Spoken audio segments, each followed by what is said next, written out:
최근 한 유튜브 예능 프로그램에서 출연자가 유모차라고 이야기하는 것을 자막에서 유아차라고 표기하는 일이 있었습니다. 또 유명 게임의 홍보 영상에 특정한 메시지를 담은 장면이 포함된 사실이 드러나 게임 업계에서 진상조사를 하겠다고 나서는 일이 있었습니다. 다른 두 가지 사건으로 불거진 논란의 중심은 페미니즘입니다. 페미니즘은 본래 여성의 권리를 위한다는 의미를 가지고 있지만 현재의 페미니즘은 사상적으로 공산주의에 기반합니다. 평등한 권리를 위한 여성들의 싸움은 지난 150년 동안 지속되었습니다. 20세기 초까지만 해도 고등교육, 투표권, 은행 계좌 개설, 직업 영역에 참여, 공무원 혹은 경영진 지위 획득, 예술활동 등은 여성들에게 허용되지 않았습니다. 19세기부터 여성들은 이러한 상황에서 반기를 들고 오랜 시간 싸웠고 서구 세계를 비롯한 선진국들에서는 이러한 요구들이 대부분 충족되었습니다. 한편 공산주의 물결이 강하게 일어나면서 마르크스와 엥겔스의 이론대로 여성 문제가 계급 문제로 전환되었습니다. 공산주의는 가족 제도를 자본주의의 억압과 착취가 시작되는 지점으로 보고 가족 제도 안에서의 여성들을 피억압자로 보면서 공산사회를 이루기 위해서는 가부장적 전통 가족 제도가 폐지되어야 하고 낙태가 필수적으로 허용되어야 하며 남녀가 평등하게 생산 과정에 포함되어 고용되어야 하고 국가 주도의 집단 보육이 필요하다고 주장했습니다. 시몬드 보부아르는 여자는 태어나던 것이 아니라 만들어지는 것이다라고 하면서 여성들은 남성에 의해 억압을 당하기 때문에 남성과 동등한 특권을 누리기 위해서는 자신의 여성적 정체성을 부인해야만 한다고 주장했습니다. 가부장적 압제의 사슬을 깨부수고 모성의 노예 상태로부터 도망하여 직장 생활에서 성공하고 해방된 성에 탐닉할 수 있어야 한다. 이를 위해서는 피임과 낙태는 필수적이다라는 것이 보부아르의 주장입니다. 이런 주장들의 영향으로 성도덕에 대한 거부, 결혼, 모성, 가족에 대한 거부, 낙태가 여성의 인권이 되는 것, 직장 여성이 여성의 유일한 롤모델이 되는 것, 남성과의 권력 투쟁 등 급진적 페미니즘이 공고하게 구축되었습니다.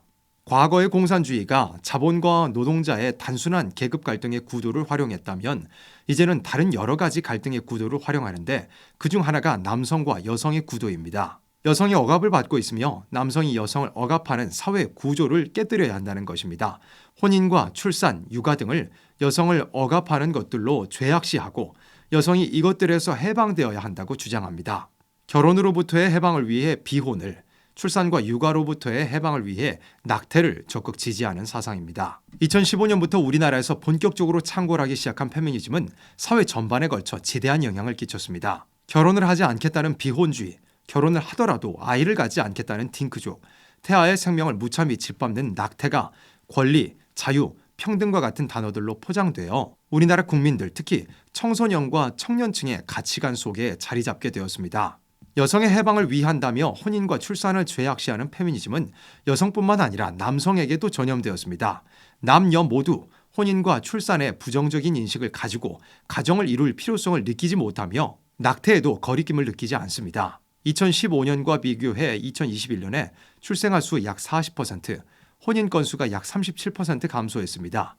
2021년에 초록우산 어린이재단 아동복지연구소에서 초중고 학생 708명을 대상으로 결혼, 자녀, 가족 가치관에 관한 설문조사를 실시한 결과 전체 응답자 중 결혼은 반드시 해야 한다를 선택한 비율이 16.7%에 불과했고 결혼을 하더라도 자녀를 가질 필요가 없다가 70.3%에 달했습니다. 방송, 언론, SNS 등에서도 건강한 가정의 기쁨보다도 결혼, 출산, 육아에 대한 부정적인 인식을 심어줍니다. 이런 인식과 생각은 전통적이고 정상적인 가정을 기반으로 삼았던 기존의 사회 구조 전체에 대한 불만으로 연결됩니다. 불만은 해체와 전복을 요구하게 됩니다. 전통적이고 정상적인 가정의 사상적인 기반은 성경에 있고 그것을 교회가 지탱하고 있으므로 성경과 교회에 대한 불만도 커지게 됩니다. 결국 이와 같은 사상은 무신론, 유물론 공산사회를 이루는 역할을 하게 됩니다. 이런 이유 때문에 공산주의가 활용하는 젠더, 퀴어, 기후위기, 동물권 등과 페미니즘이 연대하는 모습을 어렵지 않게 발견할 수 있습니다.